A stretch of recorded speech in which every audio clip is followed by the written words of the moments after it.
I don't think I need to tell this audience that the delivery of medical care in this country is in absolute disarray. On the one hand, since the Second World War, our ability to understand, diagnose, and treat disease has grown exponentially. We've dissected the human genome.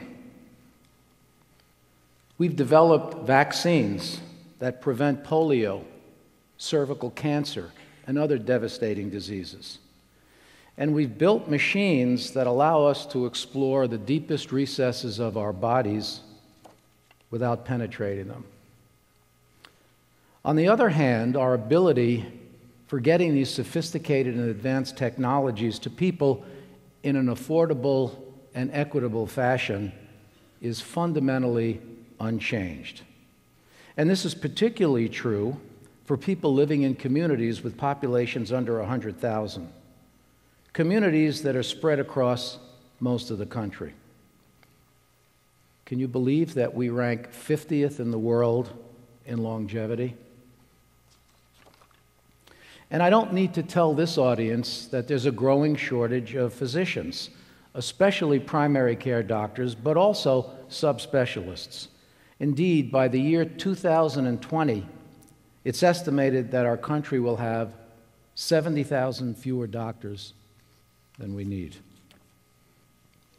And I certainly don't need to tell you all that we have 40 million people in this country without any medical coverage, and probably as many with inadequate medical insurance because they can't afford it. You're all acutely aware of these disturbing facts, and I suspect, and I have experienced that in talking with some of you during this meeting, that you've experienced, or someone in your family has experienced, the frustration of our fragmented, costly, poorly coordinated, and error-prone healthcare system. A non-system might be a more accurate term. Now, I'm a physician scientist who's been privileged to hold multiple leadership positions at the Mayo Clinic, where I've spent the majority of my career. And 8 years ago, when the story I want to tell you this morning begins, I was chairman of the largest department of medicine in the country. Also important to my story is that I ran and still run a research laboratory. And in my lab, I use mice, rats, and cell lines to study at a very basic level the diseases of the people that I see in my clinic. Equally relevant to my story is that I was also a marathon runner. So the tale begins on a beautiful spring evening after work in Rochester, Minnesota, when I was out on a training run with my close friend and physician colleague, Mike Brennan. We were ruminating, as we often did on our runs, about all of the problems in healthcare I mentioned to you at the beginning of the talk. And perhaps invigorated by the endorphins that make running conducive to creativity, or perhaps it was the pints of Guinness we were looking forward to at the end of the run, we tossed around the concept that what was needed was a totally different approach to the problems in healthcare. Perspiring and puffing, but very excited, we thought, what if? What if we could create a laboratory, a living laboratory, like my basic lab, but where instead of studying cells and mice, we'd study how healthcare is and might ultimately be delivered to people? And what if, by this different approach, we might be able to discover new insights and develop novel models of care delivery that would have the potential to rectify some of the problems of the current healthcare delivery non-system?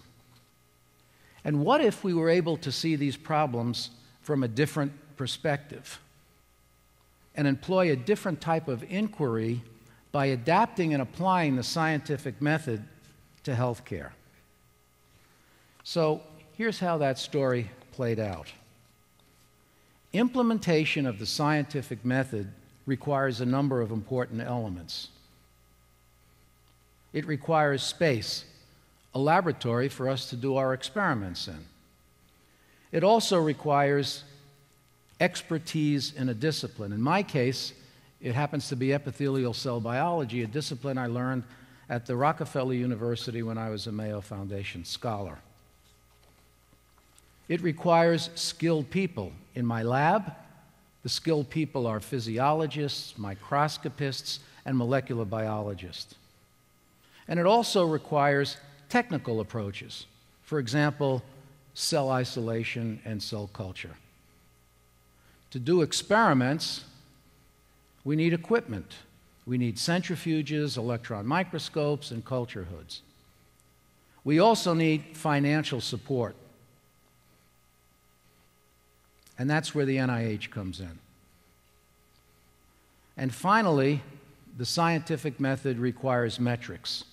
In science, it's publications, grants, and important new knowledge. So using this framework, we organized these respective elements of our what-if living laboratory with the goal of generating new insights and novel solutions to the problems of healthcare delivery. We designed space. We put it directly in our outpatient building, and we organized the space in a way to facilitate a different way of thinking and to be able to design real-time experiments focused on how healthcare providers interact with patients. We developed new expertise in the discipline of innovation. We were fortunate to have the help of Larry Keeley, the CEO of Doblin, and one of the country's acknowledged gurus in innovation.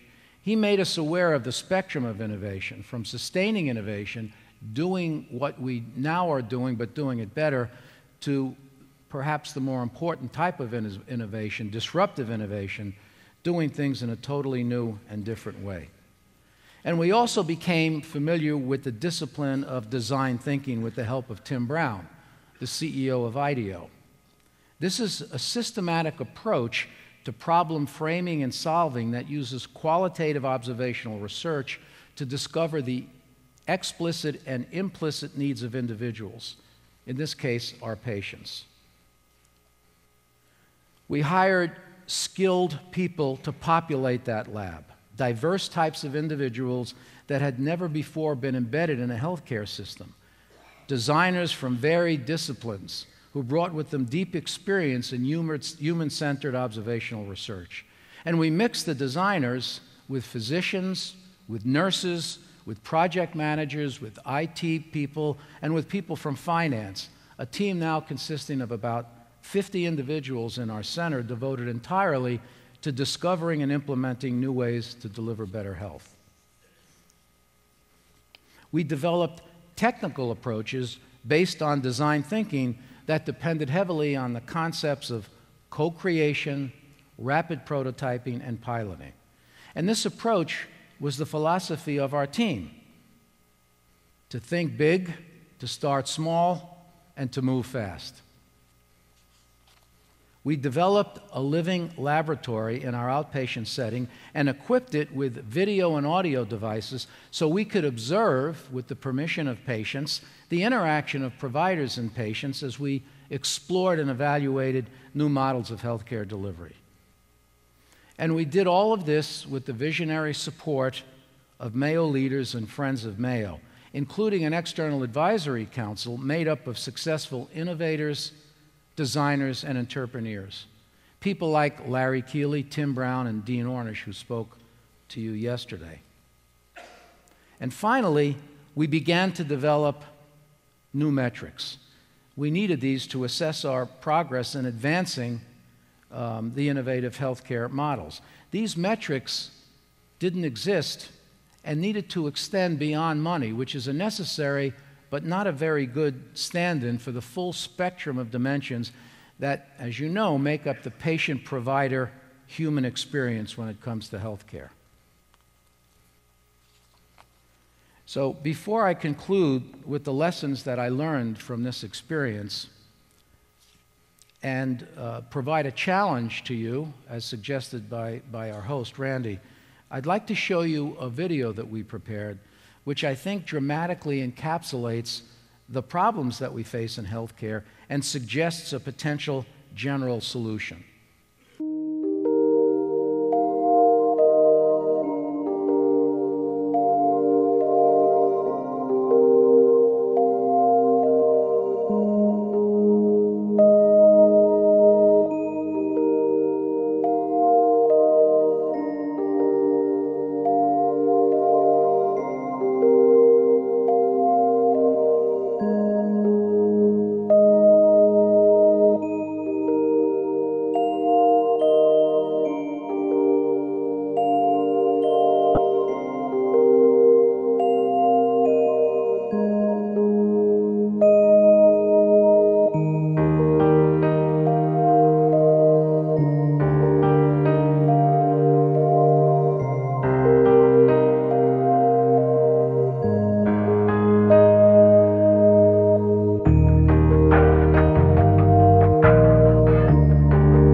let me conclude then with a few closing remarks about the lessons that I learned and the challenges that I propose.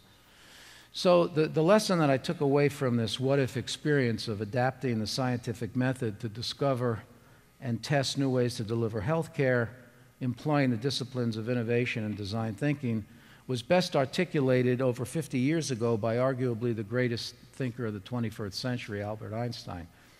Einstein said, we can't solve problems by using the same kind of thinking we used when we created them. And I'd like to suggest that the approach I've outlined to you this morning is consistent with a new way of thinking about healthcare problems. Now, in the early 20th century, the Mayo brothers often spoke about a union of forces, the idea that medicine was a profession of teams, all unified by the value that the needs of the patient come first. They believed in this concept so powerfully that they made it the cornerstone of their practice, and it remains the unique and defining characteristic of Mayo Clinic today. I'm not sure the Mayo brothers could anticipate the diversity of people we have working in our Center for Innovation in this first decade of the 21st century, but I think they'd approve, because they knew the way to solve difficult problems was to have diverse, smart, passionate, and committed people, people like all of you in the audience. That's why you're here. Risk takers who are uncomfortable with the status quo, change agents who want to do things differently, who remain inspired by the past but focused on innovating for the future.